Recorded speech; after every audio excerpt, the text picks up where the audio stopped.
As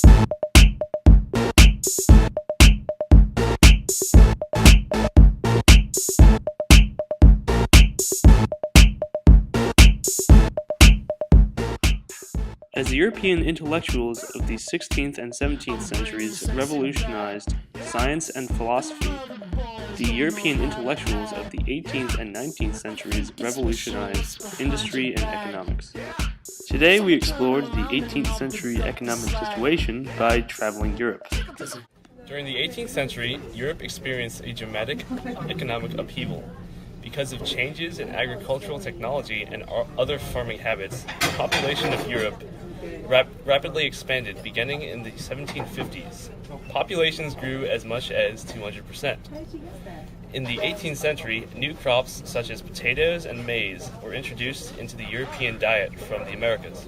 New technologies and innovations such as the factory, the spinning jenny, and the steam power were introduced. In addition, capitalism largely replaced mercantilism as the main economic strategy in Europe, revolutionizing trade. This is capitalism. The change from mercantilism to capitalism started after the Scottish philosopher Adam Smith theorized a free market system that was uncontrolled by a country's central government. This system involved individuals working for their own monetary gain. It encouraged selfishness and ambition. Smith also came up with the concept of the invisible hand, or the force that self-regulated the market. This idea of an invisible hand is still used by economists today. These ideas, when implemented in the 18th century, became the foundation of modern capitalism. We next traveled to Glasgow, Scotland, where we would hear Adam Smith talking about his economic theories that he proposed in his book, The Wealth of Nations. Dave, you're coming with. Come on.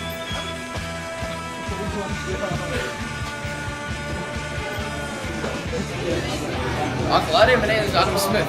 My central theory of the Wealth of Nations was that individual self-interest, when working in combination, can help build for the good of society.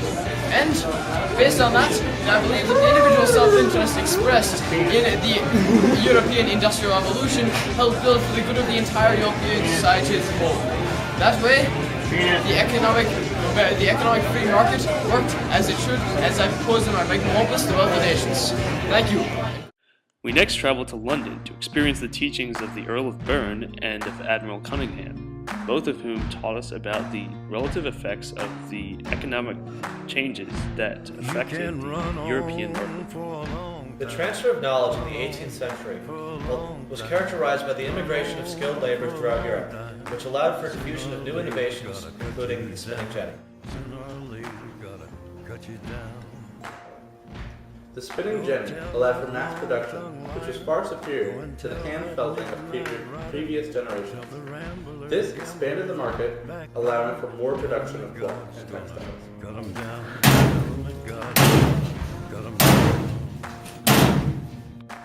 Another innovation of the time was iron making and metallurgy. New purification methods were invented, which used coal instead of wood. This made iron cheap and plentiful. It also allowed it to be used in the foundations of buildings. Our next venue was the Bank of England, in which we interviewed the esteemed teller, the Jang of Kevin. The Europeans are investing in the colonies. They're starting to invest in the colonies through the banks like this one, and that is making the banks in London more important than the banks in Amsterdam. After going to a bank in London, we wanted to experience a more rural setting of England. Therefore, we traveled to a rural part of England in which a reading of Arthur Young's propaganda of the new agriculture was happening.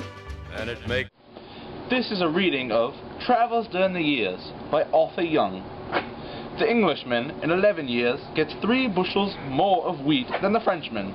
He gets 3 crops of barley, tares or beans, which produce nearly twice as many bushels per acre as what the 3 French crops of spring corn produce.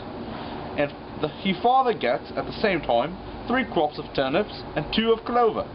The turnips worth 40 shillings, the acre, and the clover 60 shillings. That is 120 shillings for both. With an enormous superiority. More wheat almost double of the spring corn and above 20 shillings per acre per annum in turnips and clover. But farther, the Englishman's land, by means of manure arising Oh shit! from the consumption of the turnips and clover, is in a constant state of improvement, while the Frenchman's farm is stationary.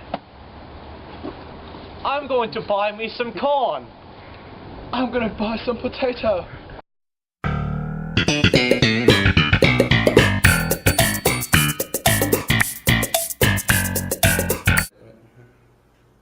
Okay. Go.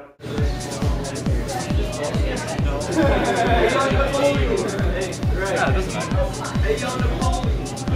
Come on.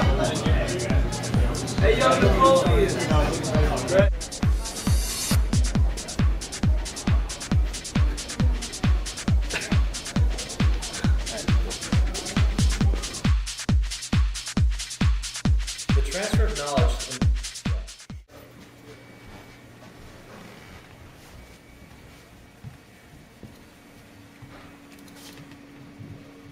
18th century, Europe experienced a dramatic economic upheaval because of Am I on?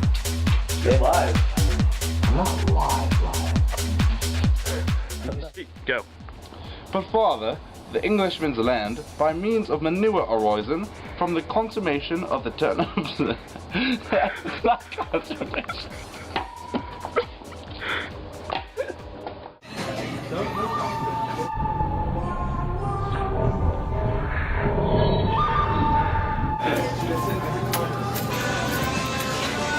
No. And then I'm gonna break your glasses. Here, no. Oh, you got it? Yeah, bro. All I've done? Yeah. Oh. What do you think I was doing?